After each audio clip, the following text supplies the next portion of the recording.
That sound you hear is another ball falling to the turf at the end of a drop. Ooh, brutal.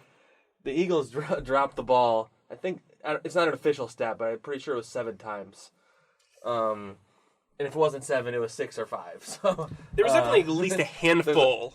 I'm Zack Rosenblatt. This is Mike Kaye. Our post-game edition of the No Huddle Show. The Eagles just lost to the Detroit Lions, 27-24.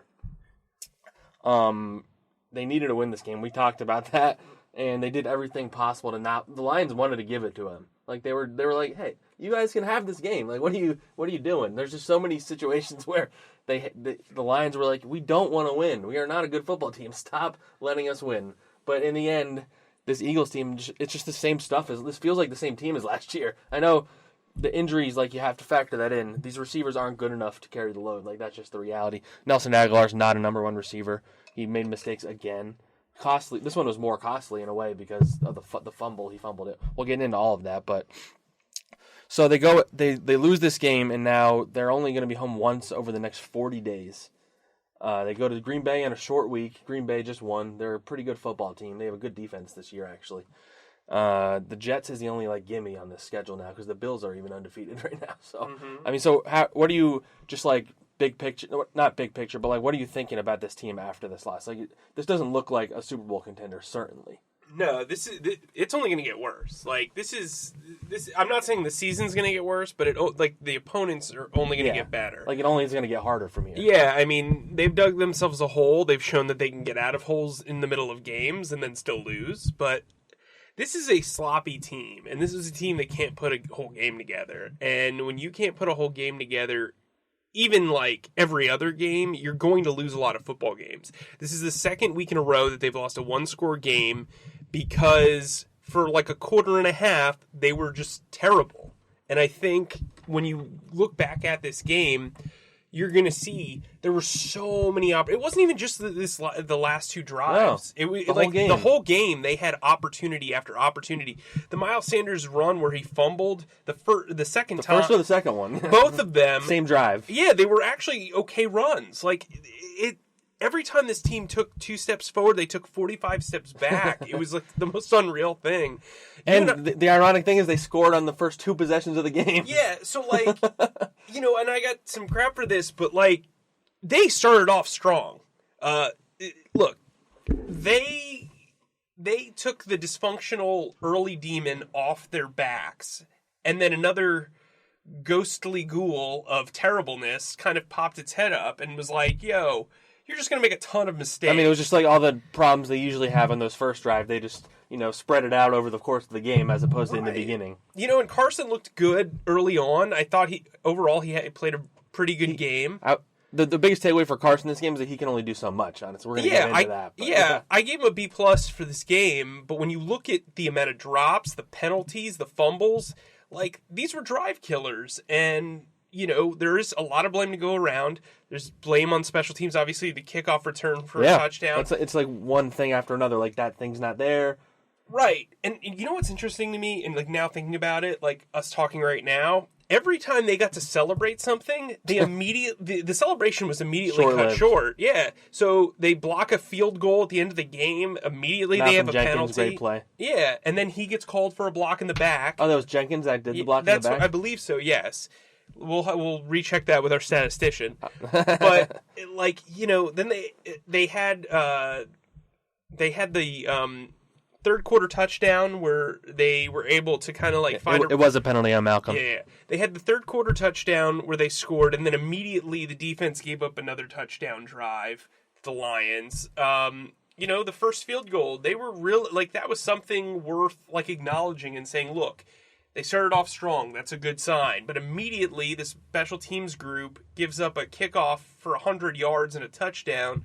I spoke to LJ Ford after the game, and he said everybody was kind of running the wrong way. I was like, well, how does that happen? Yeah, and he's like, well, they give them some credit. They did a good job on the kick return. What? The 2 obvious guys that stood out as problems on there were Anderson Dejo, who, again, why is he on this team? Why is he playing so much? He got stonewalled hard. And then Josh Sweat looked like he wasn't really giving full effort on the play. So wanted to change because this game was like there's just so many bad things. I wanted to do instead of good, bad, and ugly. I wanted to do ugly, bad, and good. So we're going to start with the terrible and work our way up to the okay because at the very best, the only things that were good were okay in this game. Sure. So ugly, we have to start with the drops and just the mistakes. So the biggest ones that stand out. So Nelson Aguilar, the first one came. In the second quarter, he had a bad drop on a third down that would have been a first down. He had the ball, dropped it, and then a couple drives later, he had a catch, and he fumbled it away almost immediately. Yeah, he wasn't even touched. Yeah, he straight up dropped it. Like this is inexcusable from this guy at this point of his career. That's just he's talking constantly about how he embraces this opportunity to prove that he can be a number one guy, that he deserves a new contract. He's kept quiet about the fact that they kept adding all these guys that were going to take away his touches. How they traded for Golden Tate last year. If he wants to be taken seriously as an NFL wide receiver, he can't be playing like he did his rookie season. He's making the same mistakes. Last week he talked about how he tried to focus on the good in the last play and moving on. He had that terrible drop last week and another drop earlier in that game. Like, this is his opportunity, and he's squandering it. Yeah, I think you're on the nose there. I think he is squandering his potential success outside of at this point, you wonder if he's just a role player. Like, it's pretty obvious that he is. Yeah. Well, I mean, you said it at the beginning of the podcast that he doesn't look like a number one wide receiver. Well, here's the problem with that. He was a first-round pick, and typically when you don't develop into a number one wide receiver, or even a number two wide receiver... year 5, right? He's in year 5? Yeah, by year 5, you're not returning to that organization. So, this is probably his last hurrah here. On top of that, he needs to continue to press and play well so that he can earn a contract elsewhere. I'm not sure the targets are really going to be there as consistently once Deshaun and Alshon come back. He's not proving that he deserves them. That's the point here. Yeah. Right. I mean, the only guy that actually kind of deserves some more shots his way other than Ertz is maybe Mac Hollins. I know, yeah. He had a couple of bad offensive pass interferences, but this is also a guy that this is the first career start of his game, you have to remember. It's essentially his second year. Yeah, I mean, he's a guy who... Better than J.J. Arcega-Whiteside so far, by the way. Yeah, I mean, Mac doesn't really run routes all that well either. I mean, he's a special teams player playing offense. I mean, he's out there running around. He's playing backyard ball right now. Yeah, so let's get back to the terribleness. So we covered Nelson Aguilar. I don't know if there's that much more we can say about him other than he just simply has to be better. But Miles Sanders, we talked about it a little bit earlier. He fumbled it once, and then he fumbled it again a couple plays later. They went back to him. That's kind of a Doug's MO. You go back to the guy who had just made a mistake to show them that you still believe in them. You just can't put the ball on the ground. He bounced back. He had some big plays. He was their best down-the-field receiver this game. He had a 40-yard catch early, and then he had another long catch later. He had a couple of nice runs. But the fumble was one of many mistakes that cost them this game. Because if you take that one fumble away, they don't get a field goal at the end of it, and then the game's tied at the end. Yeah, I mean, those 2 second-quarter fumbles between Sanders and Agholor cost them possessions and momentum in a 3-point game. That's period. That is what it is. Like, you can't... And the defense did their job at the other end. Like, they held them to field goals. Yeah, they held them to 6 points, which is a minor miracle, really. Especially with the field position on a couple of them, yeah. Couple of the bad plays, yeah. Yeah, I mean, Darius Slay returned one of the Agholor fumble, into the red zone. I mean, the Eagles even held the Lions to a field goal on that last drive too, in order to block the field goal. I mean, it just when you're 0-2, or when you lose the turnover battle 2-1, you're giving up a possession, at least one possession. Yep. And in a 3-point game, you cannot do that. That's just what it is. I mean, Carson Wentz did not produce turnovers. Yeah, he didn't turn the ball over at all. Yeah. Right. But his momentum was shifted because when he was trying to lead a drive, the ball was, out of his hands. At one point, a bunch of us turned to each other and said, what can Carson do here? Yeah. You know what I mean? It wasn't like last week where Carson had a abysmal first half and then was just great in the second half. He was pretty good throughout the game. He was never bad. He was never really bad today. Right. And, guys weren't getting open. And, here's one thing I want to ask you, because guys we're quick to jump on guys for mistakes and not quick to praise guys. And what I mean by that is Nelson and Miles are going to be not the scapegoats of this game, because they definitely deserve a ton of blame. But they also had 2 big plays each. For every major mistake they had, they bounced back and had some good plays. Nelson Agholor had 2 touchdowns. You brought up Miles Sanders. He had a 40-yard catch. Yeah. He had a 40-yard catch and a 33-yard catch. Like, those are impressive plays. But how do you weigh that, right? Like, how do you say to yourself, do I trust this guy in big situations when I have other options? And really, Jordan Howard should be on the field a lot more than Miles Sanders. So I think those were all the terrible things. Now there's going to be a lot in the bad section. I think we can get to that. Let's start with that because you just brought it up. It's been like a sticking point with the fan base as much as anything that has been annoyed this fan base in recent years, to be honest. Jordan Howard, again, it was kind of like, it felt like a little bit like week 1 where Miles Sanders was getting all the touches, wasn't really doing much with them. Sproles didn't really play on offense that much today. He did play, but not much. So then Howard came in. His first run, I believe, was 11 yards. At halftime, he had 20 yards on 5 carries. He looked really good. He runs tough. They finally gave it to him in the red zone, and he scored. And then they went back to not really give him the ball that much. And it's just one of those things where Doug is kind of like Andy Reid in that way, where there's always like one thing that's like his blind spot. And I don't know if it's because he loves Sanders and he wants to. They really believe in him, and I think they do really believe in him. But you have to go with the guy that's producing. I know the numbers on paper. Sanders rushed 13 times for 53. Howard had 11 for 37. I don't think that accurately reflects who was the better running back. No, I agree. And honestly, with the way that they were throwing the ball to Sanders, at one point I was just kind of like, well, why don't you just use him as a receiver? Yeah, use him as a receiver so you can get Howard on the field more.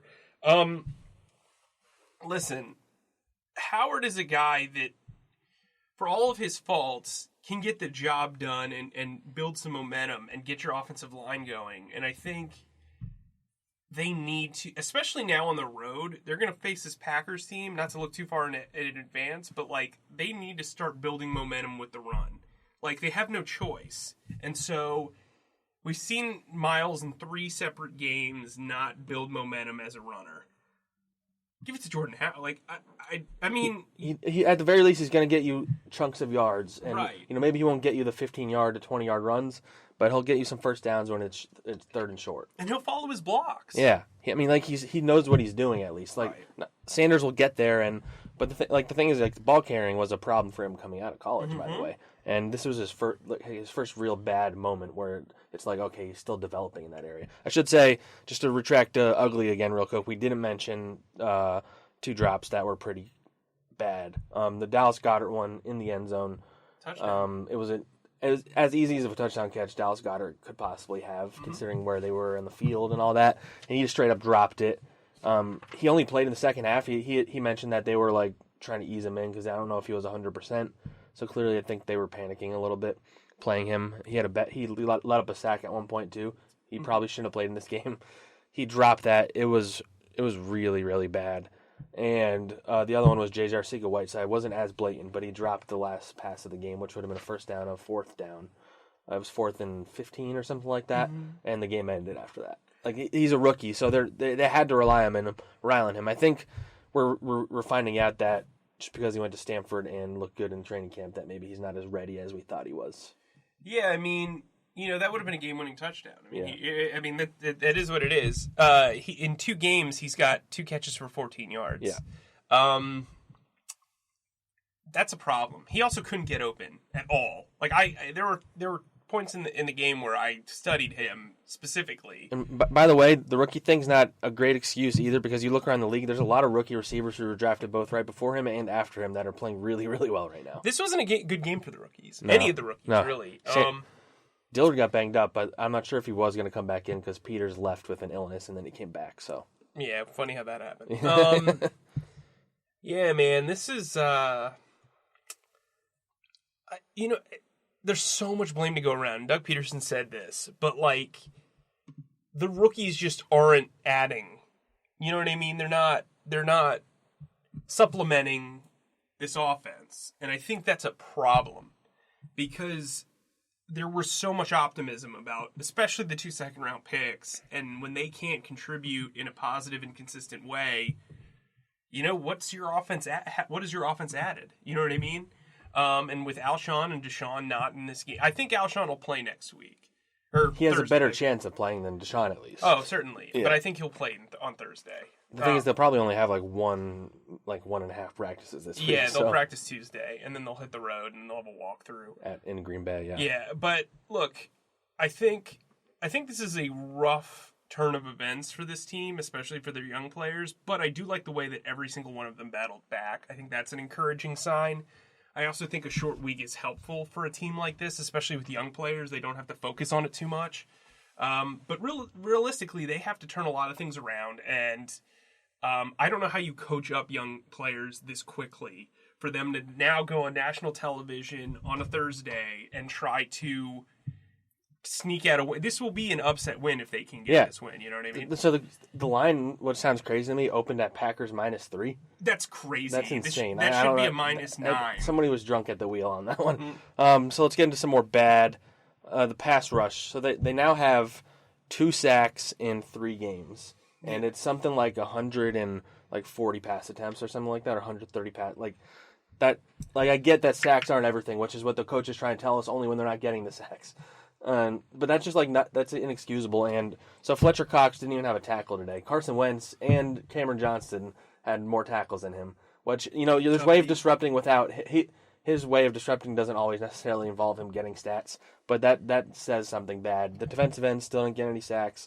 Malcolm Jenkins came close at one point, but he it was on a blitz and he didn't get there. Like they're just not finishing those plays. And then the secondary was okay today.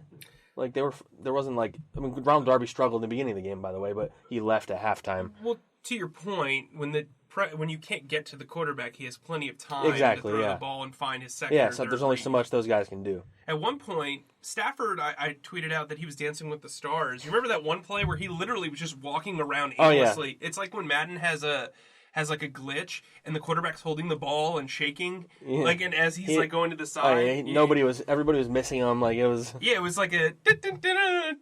Like Chris Berman would have done something like that in the old school NFL Live days. Yeah, I mean he didn't complete the pass, but still. I know, but the point being, yeah. But so the defensive line, I mean, it feels like that's a bigger problem than corner right now. I feel a week ago this time. Or maybe not, maybe less than a week when Ramsey trade stuff started happening. It was like corners their biggest need. I'm not sure that it like Cindy Jones has looked pretty good the last 2 weeks. I think Rasul did okay. Ronald Darby was bad, but he got hurt and he left at halftime. So I think it was a hamstring or he was hamstrung. Which never they were targeting his side of the field every time, which is what you don't want in a number one corner. Corner is not like a strength of this team by any means. But they need pass rush, and they have not gotten it. And the Jadeveon Clowney thing is going to come up as long as they don't get any sacks. But in retrospect, like maybe they should have thrown a 3rd-round pick to the Texans. I don't know. Yeah, maybe. I mean, I'm not sure if that would have solved their problems right now. But yeah, and I also think Clowney's a bit overrated as a pass rusher. Yeah, probably. I'm sure I'll get comments on that one. Here's what's scary about that: a hamstring injury, you're not going to rush a guy back out. Yeah. So they only have 3 active corners. Good point. And you're playing on Thursday. I don't know what you do because promoting Craig James, who's played one defensive still out there, who's played 1 defensive snap ever. More than you or I have. That's true. That's fair. It's just difficult. So I think if you're the Eagles, that's another roadblock that you have to, another hurdle you have to get over, and that's pretty bad. All right, another one, the offensive line had another bad game. The Lions had 3 sacks and 5 quarterback hits. Wentz was pressured pretty frequently. It wasn't quite as bad as last week. That's for sure. They were really, really bad last week, and Sayamalo didn't stand out as much as he did last week for bad. The Lions were banged up on the defensive line, but what was your takeaway from watching the O-line? And they opened up a few more holes on the running game too, but I think overall I wouldn't say it was a good performance. I thought Big V had a pretty good performance as an extra lineman. I thought he did well when he filled in. Yeah, as the left tackle. Dillard's still learning. He allowed some pressure. I wasn't studying the line as much as I probably should have based on how they performed in Atlanta. But yeah, it was not a good game for this offensive line. And Carson Wentz got hit a lot. You said 5 times? Yeah. It felt like it was like at least 12. That's the official. I don't know what Pro Football Focus will It felt like he was hit like 12 times. And so, a lot of these projections that we had during the preseason are not coming to pass. Most of them. And that's not good. I think when you look on paper, this team's probably one of the 5 most talented teams in the league. And right now, they've dropped 2 games in the NFC. They are 2 games behind the Dallas Cowboys in the NFC East. They're about to play the Packers, then the Jets when the Jets presumably get Sam Darnold back. Then they go on the road to play the Vikings, who have looked good. Really good defense. Have a really good defense. The Cowboys in prime time. The Cowboys look like they're the better team right now.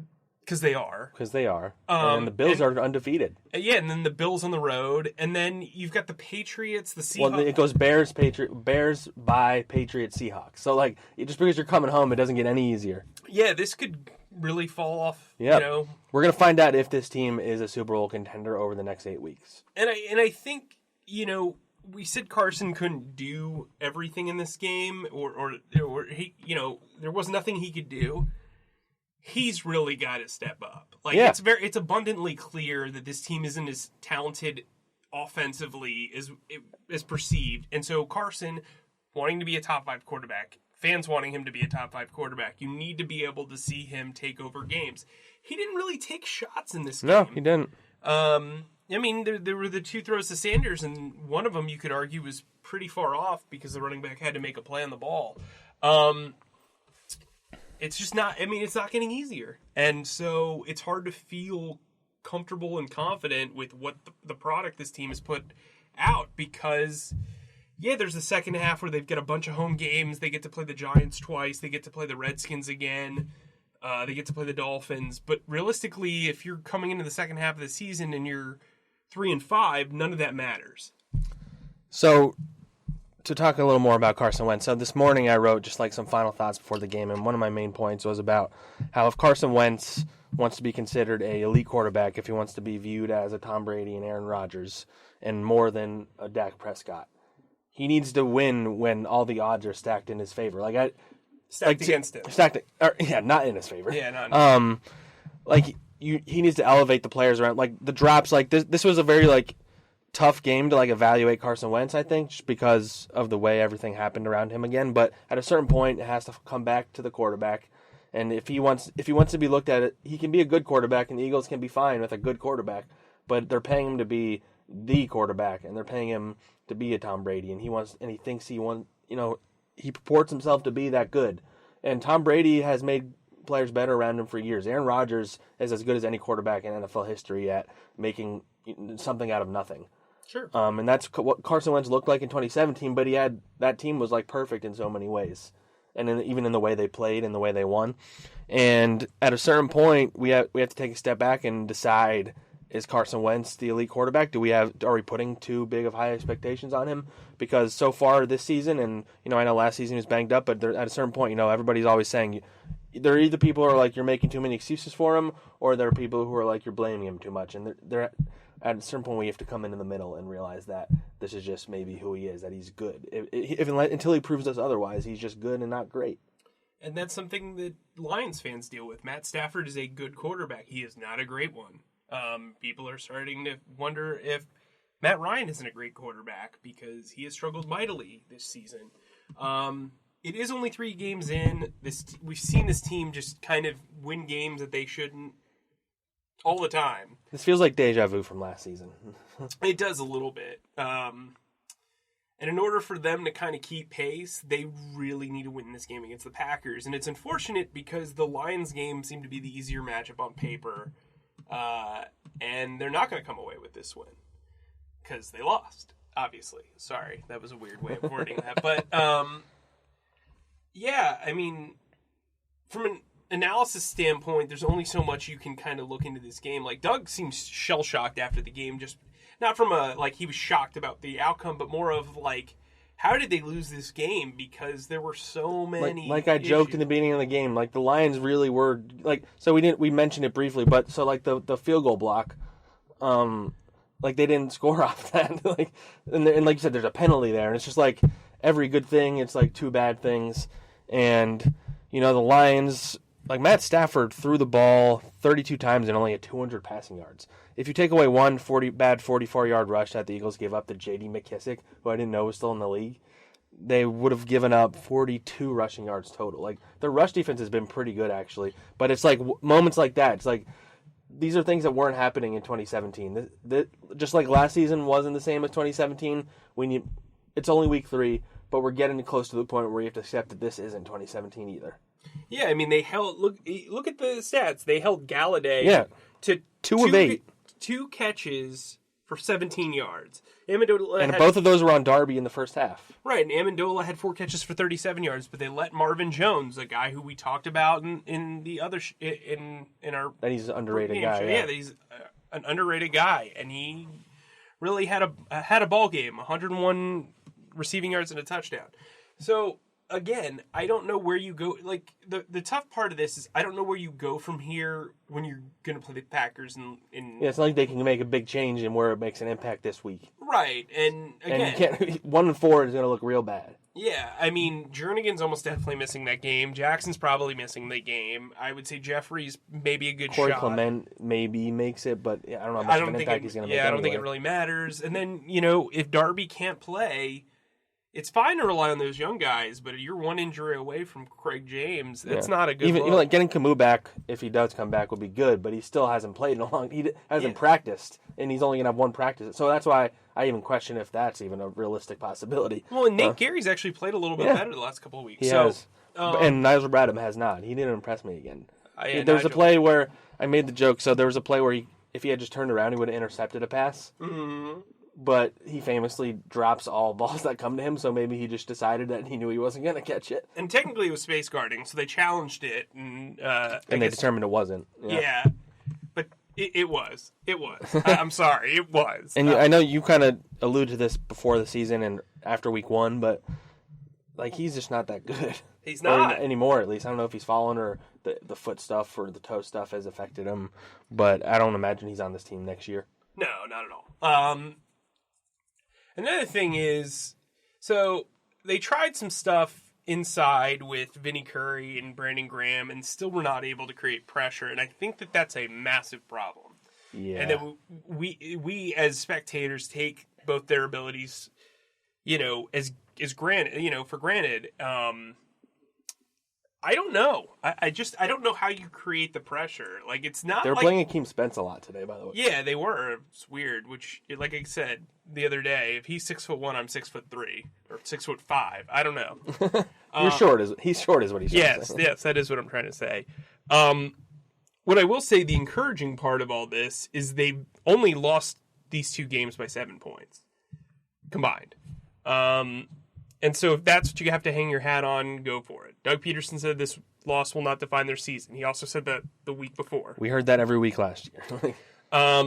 So I guess, do you want to look forward? What We should say one more positive thing, which is on brand for you, and we haven't talked about him in a while. Cameron Johnson is he's their most consistent performer. I mean, that bounce was like all luck. Like, there's no way that was. Yeah. But he had this one punt. I don't know what the length was on it, but it bounced on the inch line, and it bounced out of bounds at like the 1 or 2 yard line. It was like he's had a really good season. Like, he's Pro Bowl level good so far this year. It's like my grandfather said. It's sometimes better to be lucky than good. Yeah. You know what I mean? The Eagles haven't been lucky. Well, they have been lucky with incidents. They just haven't been good either. So, Yeah, sure. I mean, their accidents have not been because of luck. It's been because they were bad. Yeah. So, looking forward, right? We don't want to look forward too much, but how do you feel about this team moving? Do you think it's time to officially, panic, hit that panic button? My hand's on the panic button, and I'm close to pressing it, and I need to sleep on it. But just this... They haven't shown... They didn't improve on all their problems from last week, which is a problem. They're still banged up. I think we're finding out that Deshaun Jackson, who has basically only played 1 game with this team in the last 5 years, is like their most valuable offensive player. Sure. And that's the sort of injury that could linger all year, which makes that problematic. And so you just factor all these things together, and the offense looks like the defense, for all their issues, like they still Doug trusted them to go for it on 4th down on his own 30-yard line or whatever it was, and it worked out. And it paid off. Yeah, it paid off. Like, the defense has been pretty clutch, actually. Yeah. And the offense has not, in the way that they either are bad at the beginning or bad at the end or bad somewhere in the middle. So I came into the season thinking this was a surefire playoff team and probably a Super Bowl contender, and I come out of this week thinking that they're going to be fighting and clawing until the final week to make the playoffs. Yeah. If that's worth panicking about, then yes, panic. I think that's fair. I still think they can realistically win 10 games. It's going to be very difficult. If they're 1-4 after this week, will you still feel that way though? Oh, they'd be 1-3. 1-3. Sorry. Yeah. My math's bad. Yes. Well, that's why we got into this field. Yeah, because, well, I don't know. It depends on how they lose, but yeah, exactly. I mean, they realistically are going to go into that 3-game road trip at 2-3, probably, because they're going to assuming they beat the Jets, right? Or they beat the whatever. Anyway, they have an opportunity here to steal one on the road. It's a short week. Doug Peterson's been in this situation before. Matt LaFleur really, he did do a Thursday night game. But didn't have a game before that. They won 27-16 over the Broncos, who aren't very good. Yeah, they haven't been playing very good teams. Okay, the Bears are fine. The Packers' defense has been really good, though. Yeah, they've been good. And I think, our Wi-Fi is not working very well in here. I think the Packers are beatable, but they're going to have, look, the Eagles have to clean up their mistakes, and maybe having the quick turnaround will be good for them because they can reassess and maybe feel some rhythm and feel like their backs are against the wall. Maybe this is, this is backs against the wall as a team. We need to come together, and maybe you can rally around that. This team constantly fights. It's not like they're playing poorly and then just walking to the sideline with their heads hung low and, stuff like that. I think it's one of those things where they want to win these games. They're giving the effort. They just have to minimize their mistakes and their self-inflicted wounds. Yeah. So sitting here right now, before we get into all the Packers stuff, which will only be a day or two this week, but before we unpack the Packers stuff? Yes. As we see it right now, do you think they win on Thursday? No. As we say it right now, yes. No. You get convinced when you go through the week and you hear what people say and stuff, but I think that's pretty telling that we're both immediately like, yeah, they're losing on Thursday. Yeah, that's like a 20-16. That looked like a tough game if they had won the first 3 games. Uh-huh. And they look like they're banged up. They Darby going down now too, just as he was seemingly getting healthier, the coaches insisted that his knee was okay finally. I don't know if he was playing like that or if he's just not that good. I don't know. I've been a big proponent of his, and he's not. He hasn't lived up to what you wanted from him. And you know what? All you do is ridicule me anyway. So it's it's not. It's part of the course. But I was high. He has his athleticism is what makes him really intriguing, and that hasn't helped him. This is Sidney Jones week, if that makes sense. I think he'll probably be on Devontae Adams. Yeah, and he has to make a statement. He has to play well. I think Rasul's played relatively well. I wouldn't say he's been great, but I think he's played relatively well. Avonte Maddox got kind of taken advantage of. He hasn't had a great year so far, by the way. Yeah. He hasn't made improvement, is the best way to put it. Yeah, and sometimes there's that sophomore blowback. And when there's film on a guy and all that. Well, and I'm also not 100% positive he's being put in the position to succeed that he needs to, especially because the pass rush isn't getting there. Yeah. I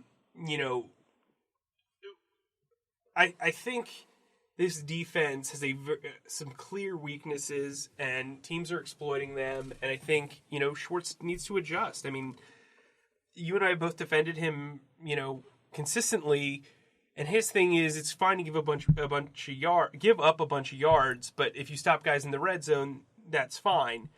The offense isn't playing well enough where you can do that. Yeah. You know what I mean? And I think you can't really have that luxury. I don't think he's going to switch stuff up, but against Aaron Rodgers, you could be in trouble with the liability. If the Eagles pass rush plays like it has the last 3 weeks, Aaron Rodgers is going to pick them apart. Right. Yeah. He looks like he's good still. So. Yeah, he's kind of okay. Well, because there's some questions about as he's getting older and all that stuff, but. So I guess we can wrap it up on that note. I did ask for predictions last week, but everybody predicted the Eagles are going to win, so nobody gets any laudits today.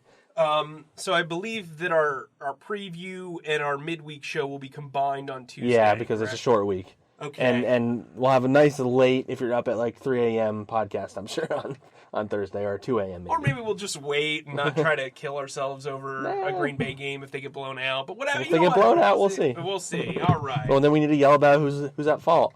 Right. This one, very hard to figure out who's completely at fault. But there's not one person. There's like a lot of... I want to emphasize this before we just wrapping up everything.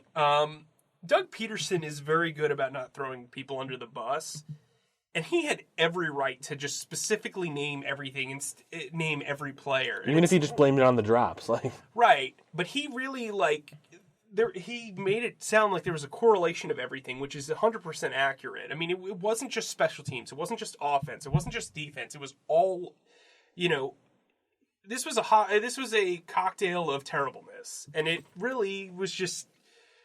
It was more than they could bear. You know what I mean? Yeah. All right, we'll wrap up on that note.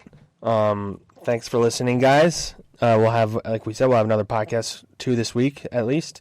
And then we'll get to watch some football on Sunday and reflect on maybe if the Eagles are feeling good about themselves after Thursday night or if they're not feeling so good. Thanks for listening. Leave some comments and we'll read them on the next episode. And thanks for listening, guys.